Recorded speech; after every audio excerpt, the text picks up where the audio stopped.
பாரம்பரிய வைத்தியத்தில் மஞ்சள் காமாலைக்கான மருந்து தயாரிக்கும் முறையை பார்க்க போகிறோம். சின்ன வெங்காயம், திருதும்பை, கிராம்பு, மஞ்சள் இதெல்லாம் கூட்டு கலவையாக சேர்ந்து இப்போ நம்ம மருந்தாக தயாரிக்க போகிறோம். சிறுதும்பையும் சின்ன வெங்காயமும் அரைச்சி எடுத்து வச்ச விழுது. இப்போ இது கூட குச்சி மஞ்சள் பொடியை அரைச்சி வச்சுருக்கிறேன். ஒரு 2 சிட்டிகை கூட சேர்த்துக்கிறலாம். இது கூட கிராம்பு பொடியும் ஒரு 2 சிட்டிகை அளவுக்கு கூட சேர்த்துக்கிறலாம்.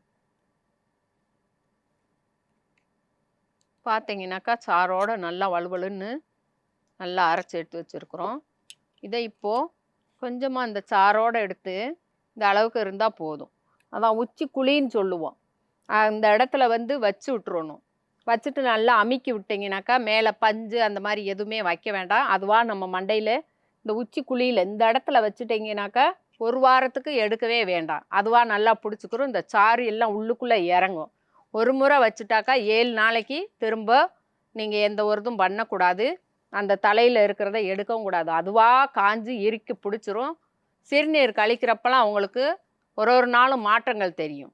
7 நாள் கழித்து அதுக்கப்புறம் நீங்கள் தலைவலியேவும் வெதுன்ற தண்ணி வச்சு குளிக்கிறதுனா குளிச்சுக்கலாம். அல்லது பச்சை தண்ணியிலேயேவும் நீங்கள் தலைவலியே குளிச்சுட்டிங்கனாக்கா சாப்பாடு இதெல்லாம் உணவு எப்போவுமேவும் எளிதில் செரிக்கக்கூடிய உணவாக கஞ்சி சாதம், பருப்பு சாதம் அந்த மாதிரி சாப்பிடுங்க.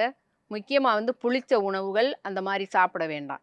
அப்படி இருந்தீங்கனாக்கா சீக்கிரமாக அந்த மஞ்சள் காமாலை சரியாகும்.